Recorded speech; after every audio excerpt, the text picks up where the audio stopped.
Finally, sport and a slightly unusual view of the men's 110-metre hurdles. This was the International Athletics meeting held recently in Nice in the south of France. And with the Olympics looming steadily larger, events like this are increasingly important tryouts for Olympic hopefuls. There were top-level athletes here from Europe, the United States, Cuba and Kenya.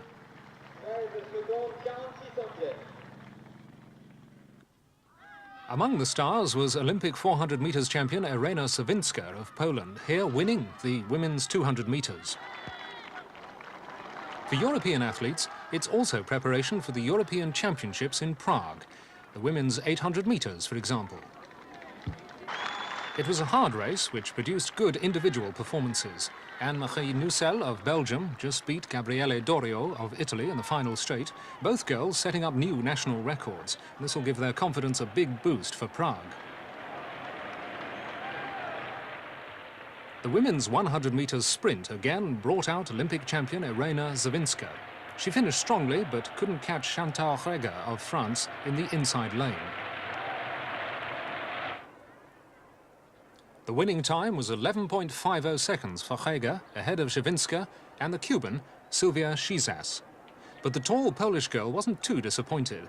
A former double sprint champion, she's now 32 years of age, and she's concentrating on the longer distance of 400 metres.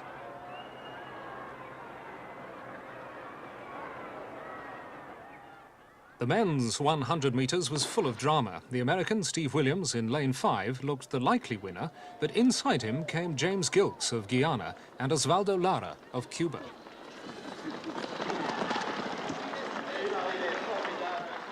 It was very close, and even the athletes themselves seemed unsure about who'd got home first. Finally, the judges' camera showed a dead heat for first place between Gilkes and Lara in a time of 10.44 seconds. Williams was placed third, 1/100th of a second behind.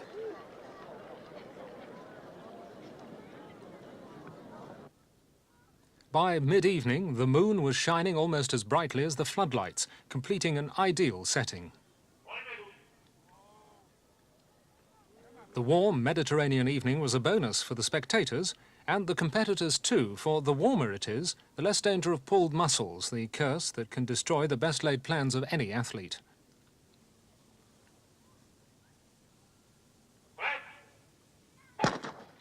In the 4x100 metres relay, the favourites were the United States' first team in lane 5.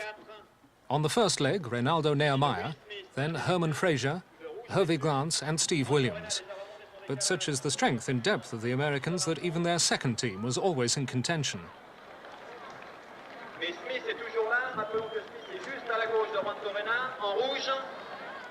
At the last changeover, Steve Williams afforded himself the luxury of changing the baton from hand to hand before going into top gear and pulling away down the straight. The Italians finished in second place, overtaking a mixed team in the last couple of metres.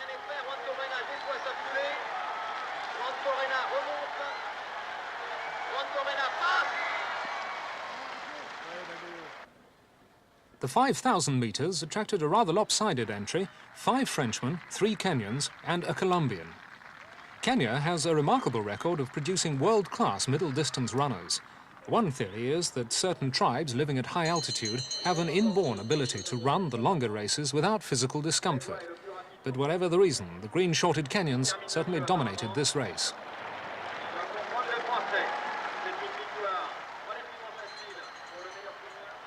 The local Frenchmen were nowhere, and only Domingo Tabizuida of Colombia in the white shorts could stay with the Kenyan trio of Waigwa, Musyoki and Cheruiyot. The Kenyans had turned their backs on possible glory in 1978 when they joined the African boycott of the Montreal Olympics. That was in protest against New Zealand's sporting ties with South Africa. Here, the East Africans were clearly running to help each other, and on the last lap, Wilson Waigwa lengthened his stride and pulled away from the others, leaving no doubt as to who was the best on this occasion. Second place was taken by his compatriot, Michael Musyoki, with the Colombian third, and the winning time, 13 minutes 34.1 seconds.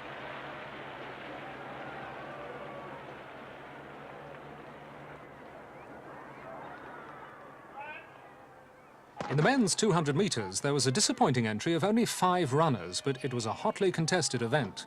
Coming round the bend, the Guyanan James Gilks, joint first in the 100 metres, had the advantage and he held it down the straight to hold off Silvio Leonard of Cuba. The American, Steve Williams, again had to be satisfied with third place.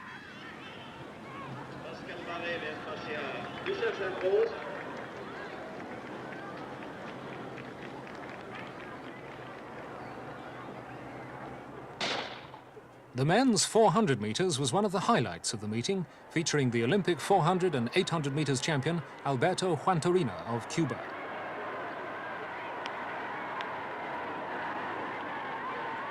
Juantorena in lane 5, wearing the distinctive white strip which has given him the name of White Lightning, didn't get a particularly good start as usual, but he settled down along the back straight.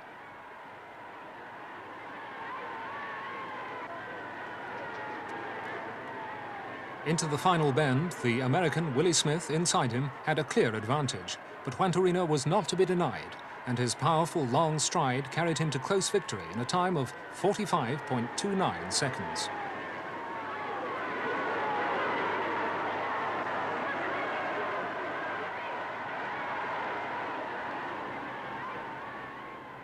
The Cuban star says he's had a hard season and he'll now rest until next May before resuming his training. He's got his eyes set on the Moscow Olympics in 1980, though he's not yet decided whether he'll run the 400 and 800 metres or drop the 400 in favour of the 1500.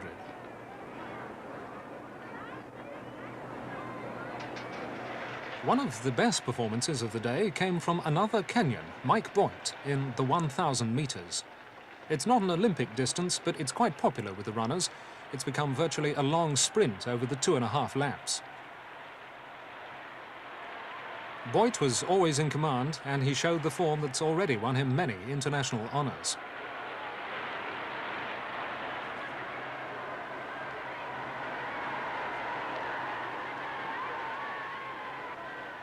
The main opposition came from two Algerians, but they had no answer when Boyd decided it was time to sprint for the tape over the last 200 metres.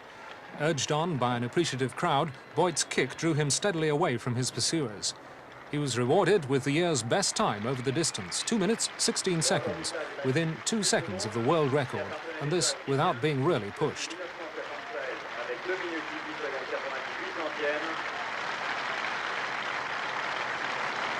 Le record du monde est toujours la propriété de Rick Voluteur, l'Américain, avec 2 minutes 13 secondes. It was another demonstration of the strength of the Kenyans and clear warning, if any was needed, of their determination to maintain their dominance over the middle distance events.